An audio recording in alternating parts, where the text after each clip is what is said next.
6, 8. Early detection is just too late. Yeah. 2, 4, 6, 8. Early detection is just too late.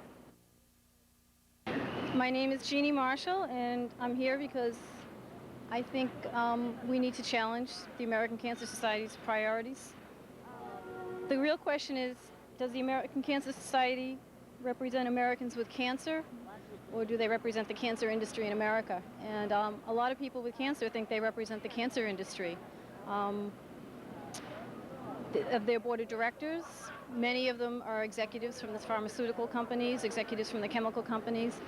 They're in the AMA, and we don't think people with cancer are represented on their board of directors very well. This conference is supposed to be it's the National Breast Cancer Conference, and there's nothing in the conference agenda addressing the environment. And we think that's a big omission because people with breast cancer are really concerned about the environmental links to breast cancer. And why is the American Cancer Society ignoring that? They say they work on prevention, but when you really look at what they're doing, they do very little on prevention.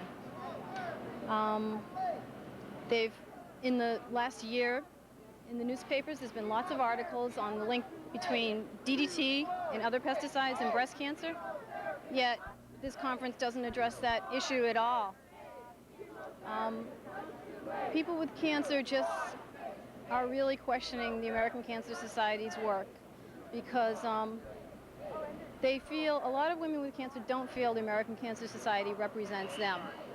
I'm Rita Arditi from the Women's Community Cancer Project, and I'm here with our group to challenge the priorities of the American Cancer Society. Which priorities? Well, the lack of attention to prevention. They put a lot of attention on mammography, so-called early diagnosis, which we know it's not early, but anyway. And if you look at their program of this conference, there isn't one word about the issue of prevention. And 75 to 80% of the women who get breast cancers don't have any of the risks associated, the factor risks associated with breast cancer. So we don't know what's going on.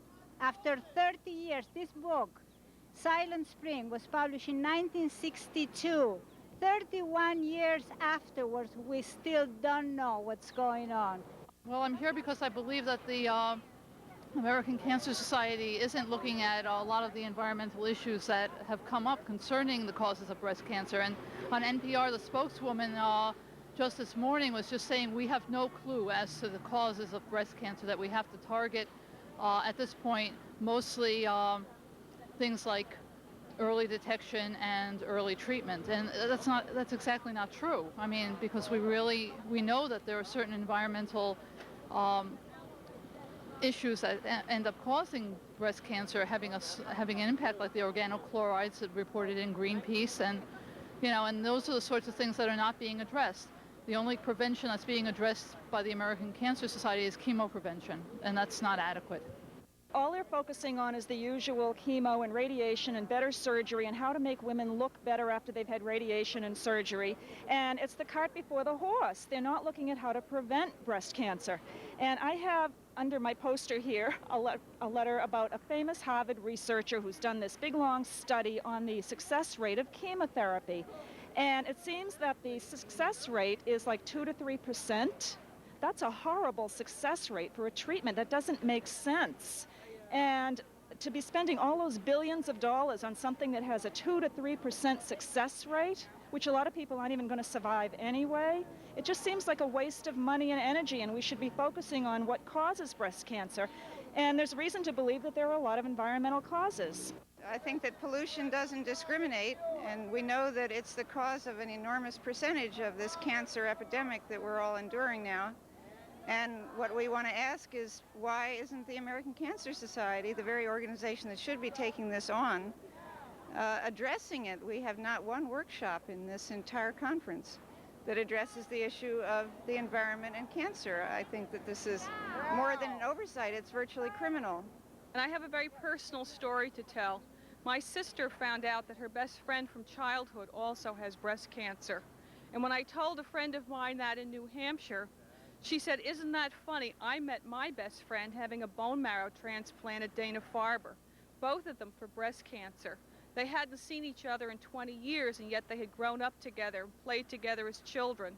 What a horrifying thing to turn around and meet your best friend in a bone marrow transplant clinic at Dana-Farber, both suffering from breast cancer." It's invaluable for women to tell each other their stories and to share their anguish, because this isn't a singular disease. This is a disease that's striking more and more people and more communities. My sister thought she was the only person missed by mammography until we shared our stories. And we found out that more and more women were missed. "Oh, gee, it missed me too," said one person. "Missed me too." Isn't that funny? This is why we have to share our stories, so that we can together find out what the truth is and demand to know the full truth of what's going on. And I don't think any of us should be satisfied until we do.